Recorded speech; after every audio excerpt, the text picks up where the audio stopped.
ইরানের সঙ্গে যুক্তরাষ্ট্রের যুদ্ধবিরতির আলোচনা যখন ঠিকভাবে এগোচ্ছিল তখনই লেবাননে ইসরায়েলি হামলা নতুন করে উত্তেজনা ছড়িয়েছে। পরিস্থিতি এমন পর্যায়ে পৌঁছেছে যে তেহরান সরাসরি পাল্টা হামলার হুঁশিয়ারি দিয়েছে, যা পুরো সমঝোতা প্রক্রিয়াকেই অনিশ্চয়তায় ফেলছে।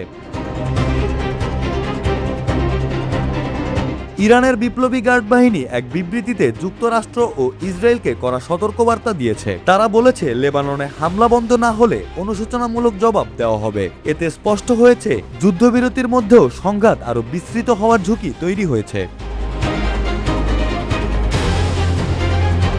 যুক্তরাষ্ট্র ও ইরানের মধ্যে সাম্প্রতিক যুদ্ধবিরতির পরও লেবাননে ইসরায়েল তাদের হামলা অব্যাহত রেখেছে। ইসরায়েলের দাবি, লেবানন এই যুদ্ধবিরতির আওতায় পড়ে না, কারণ হিজবুল্লাহর হামলার জেরেই লেবানন এই সংঘাতে জড়িয়ে পড়ে।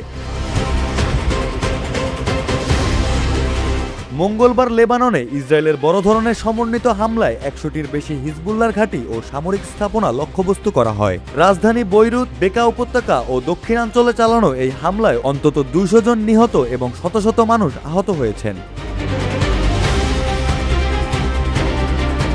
বৈরুতে একের পর এক বিস্ফোরণে পুরো শহর কেঁপে ওঠে, ধোঁয়ায় আচ্ছন্ন হয়ে পড়ে আকাশ। আহতদের হাসপাতালে নিতে পর্যাপ্ত অ্যাম্বুলেন্স না থাকায় মোটরসাইকেলে করে মানুষকে বহন করতে দেখা গেছে। কোথাও কোথাও গাড়ি পার্কিংয়ে আগুন ধরে বহু যানবাহন পুড়ে গেছে।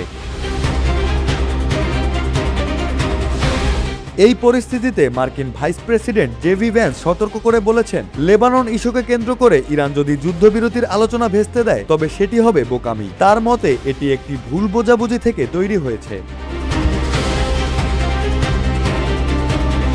ভ্যান্স বলেন, ইরান হয়তো মনে করেছিল লেবাননও যুদ্ধবিরতির অংশ, কিন্তু যুক্তরাষ্ট্র এমন কোনো প্রতিশ্রুতি দেয়নি। তিনি জানান, ইরান হরমুজ প্রণালী খুলে দেওয়ার প্রতিশ্রুতি দিয়েছে এবং শিগগিরই নতুন আলোচনা শুরু হওয়ার কথা রয়েছে। তিনি আরও বলেন, ইসরায়েলও হামলা কিছুটা নিয়ন্ত্রণে রাখার প্রস্তাব দিয়েছে, যাতে কূটনৈতিক আলোচনা সফল হতে পারে। তবে বাস্তব পরিস্থিতি বলছে, মাঠের লড়াই এখনো থামেনি। অন্যদিকে হিজবুল্লাহ ইসরায়েলের এই হামলাকে বর্বর আগ্রাসন বলে নিন্দা জানিয়েছে। তারা বলেছে, এই হামলা তাদের প্রতিরোধের অধিকারকে আরও জোরালো করে তুলেছে। একদিকে চলছে কূটনৈতিক আলোচনা, অন্যদিকে বাড়ছে সামরিক উত্তেজনা। এমন বাস্তবতায় যুদ্ধবিরতি টিকে থাকবে নাকি ভেঙে পড়বে, এখন সেটি মধ্যপ্রাচ্যে সবচেয়ে বড় প্রশ্ন হয়ে দাঁড়িয়েছে।